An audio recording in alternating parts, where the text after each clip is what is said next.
Bayangkan, dunia tanpa bintang.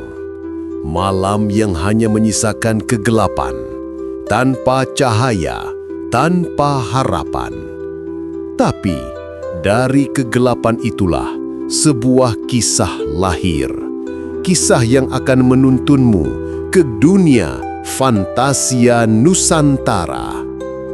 Selamat datang di Fantasia Nusantara, tempat di mana setiap bintang menyimpan cerita dan setiap cerita menyalakan imajinasi. Langit malam yang dulu penuh cahaya, kini tinggal gelap gulita. Tak ada satupun bintang yang berani menampakkan diri. Angin yang berhembus dari timur membawa dingin yang menusuk tulang, seakan ingin mengingatkan manusia bahwa harapan sudah lama mati. Desa kecil di lembah itu terdiam, hanya diterangi cahaya api unggun dan lentera minyak yang hampir padam. Di antara reruntuhan rumah kayu, seorang anak lelaki duduk di tepi bukit, memandangi langit kosong. Namanya Arel. Usianya tak lebih dari 12 tahun, dengan pakaian lusuh dan rambut kusut yang jarang tersisir. Namun di balik sorot matanya yang lelah, tersimpan rasa ingin tahu yang tak pernah padam. Kenapa bintang-bintang pergi? Gumamnya lirih, suaranya hampir tertelan oleh malam. Orang-orang di desa sudah lama berhenti bertanya. Bagi mereka, bintang hanyalah cerita lama. Bintang tak kembali, dunia memang sudah berakhir, kata tetua desa suatu ketika. Tapi Arel tak pernah puas dengan jawaban itu. Ia yakin ada sesuatu yang salah, sesuatu yang bisa diubah. Malam itu, ia berbaring di tanah dingin, menatap langit yang kosong. Ia membayangkan bagaimana rasanya melihat ribuan bintang bersinar, cahaya yang hanya bisa ia dengar dari dongeng orang-orang tua. Perlahan, matanya terpejam, sampai suara aneh membuatnya terbangun. Suara itu seperti dengungan lembut, bercampur bisikan yang tak ia mengerti. Arel menoleh ke arah semak-semak, dan saat itulah ia melihatnya. Setitik cahaya kecil, berkilau seperti kunang-kunang, tapi jauh lebih terang. Cahaya itu berputar-putar, mendekatinya, seolah mengajaknya untuk mengikuti. Arel terpana, jantungnya berdetak cepat. "Apa kau bintang?" tanyanya dengan suara bergetar. Cahaya itu berhenti tepat di depan wajahnya, lalu berdetar lembut. Dari dalam kilau itu muncul sosok mungil seperti makhluk kecil bersayap yang tubuhnya terbuat dari cahaya. Matanya bersinar lembut, suaranya bergema langsung di telinga Arel.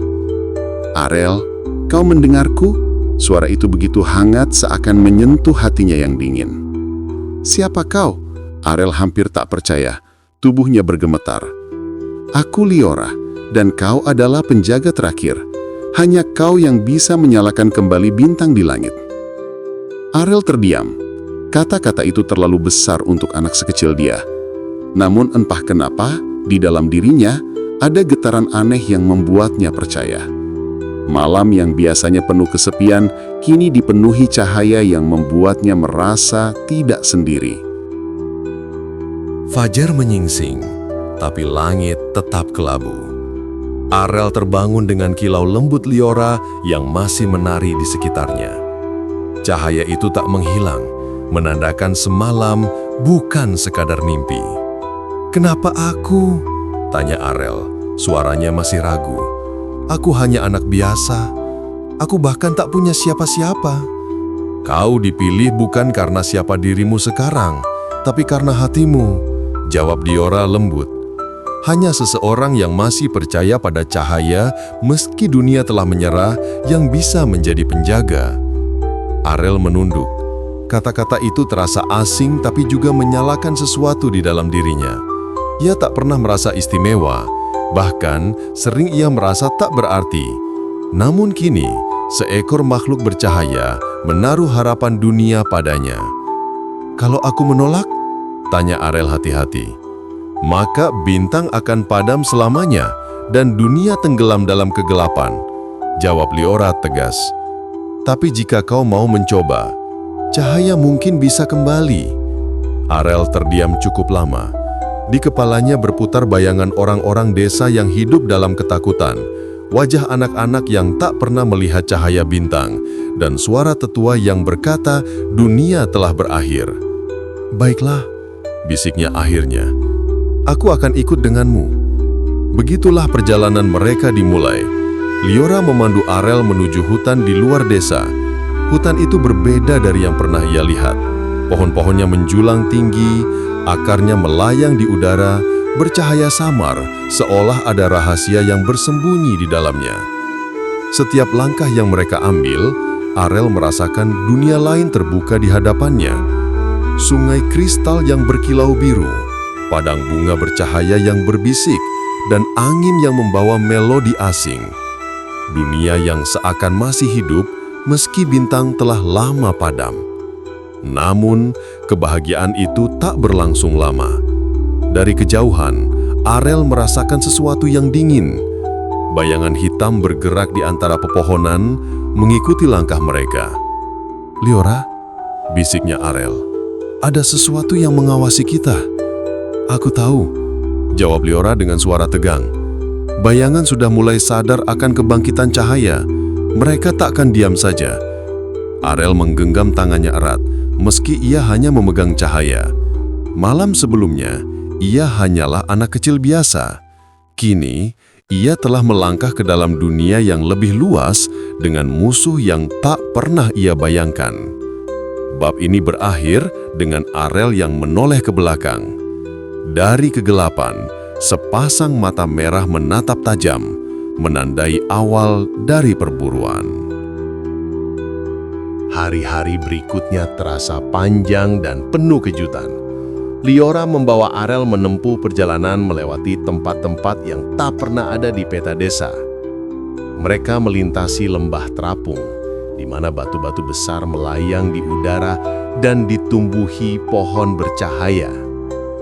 Mereka menyeberangi sungai kristal yang permukaannya seperti kaca, hingga Arel bisa melihat bayangannya sendiri berjalan bersama Liora.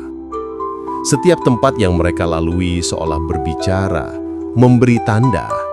Arel mulai mengerti bahwa dunia ini bukan benar-benar mati, hanya tertidur, menunggu cahaya untuk membangunkannya kembali. Setiap bintang menyimpan kisah, kata Liora suatu malam saat mereka beristirahat di padang bunga bercahaya. Dan setiap kisah membutuhkan penjaga, tampaknya cahaya akan padam. "Berarti aku harus menjaga semua bintang itu sendirian?" tanya Arel, suaranya ragu. "Kau tak sendirian. Selama ada yang percaya padamu, cahaya akan tetap menyala." Namun, perjalanan bukan hanya keindahan. Mereka sering diganggu bayangan.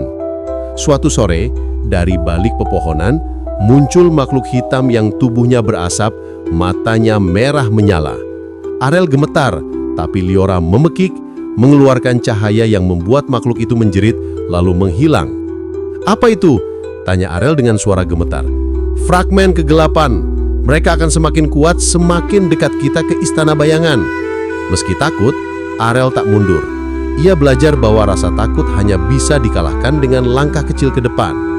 Ia mulai percaya bahwa setiap kilau Liora, sekecil apapun, cukup untuk menghalau kegelapan. Perjalanan mereka berlanjut dan Arel perlahan berubah. Dari anak yang ragu, ia menjadi sosok yang berani bertanya, berani melangkah, dan berani melawan. Bab ini menutup dengan mereka berdiri di tepi tebing tinggi. Dari kejauhan, samar-samar terlihat siluet sebuah istana raksasa yang dikelilingi kabut hitam, istana bayangan. Tujuan mereka sudah di depan mata. Semakin dekat ke istana, udara semakin berat. Langkah Arel terasa lebih sulit, seolah tanah itu sendiri menolak kehadirannya. Liora semakin sering berdiam, wajahnya tampak cemas. "Ada apa?" tanya Arel, suaranya menahan rasa takut. "Kegelapan tahu kita datang," jawab Liora, "dan ia akan mencoba merusak hatimu sebelum kau sampai." Malam itu, saat Arel tertidur, ia bermimpi. Dalam mimpi itu, ia melihat dirinya dikelilingi cahaya, Tapi tiba-tiba cahaya itu berubah menjadi bayangan. Dari dalam kegelapan terdengar suara berat berbisik. "Kenapa harus kau, anak kecil? Apa gunanya semua ini? Tinggalkan cahaya itu dan kau akan bebas."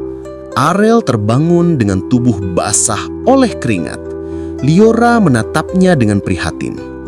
"Kau mendengar bisikan itu, bukan?" tanyanya. Arel mengangguk pelan.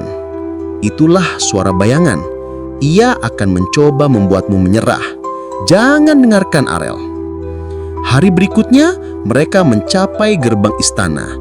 Pintu besi raksasa berdiri menjulang, dijaga patung-patung batu yang matanya berkilau merah. Saat mereka melangkah, patung-patung itu hidup, berubah menjadi raksasa bayangan. Pertarungan pun pecah. Liora bersinar terang, menghalau serangan. Arel berlari, menghindari hantaman. Jantungnya berpacu cepat, tapi di tengah ketakutan, ia teringat kata-kata Liora, "Kau tak sendirian." Dengan sekuat tenaga, Arel berteriak, "Aku tidak takut."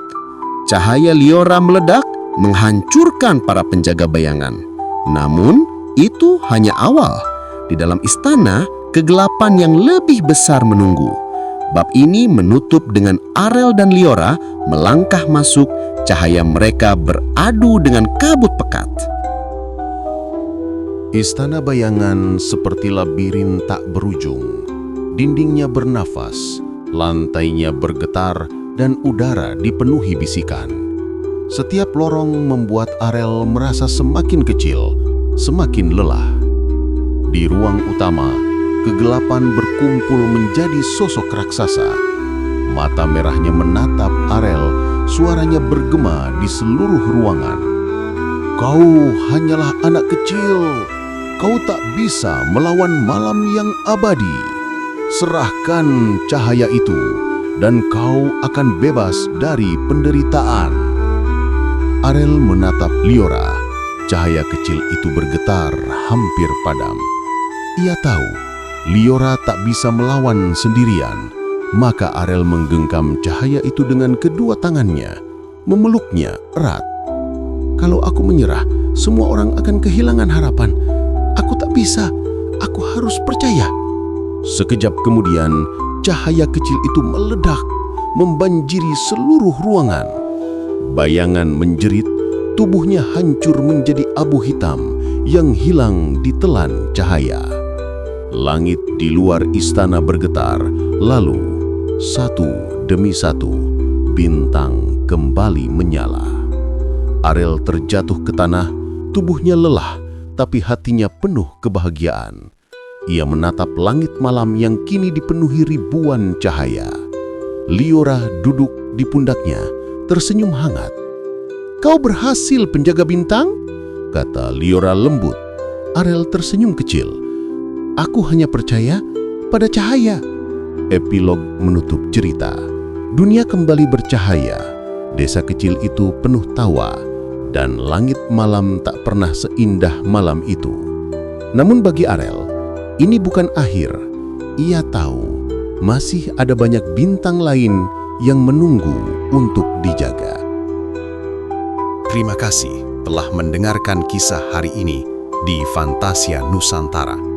Jangan lupa tinggalkan jejak dengan like, share, dan subscribe agar cahaya cerita ini terus menyala. Sampai jumpa di kisah berikutnya.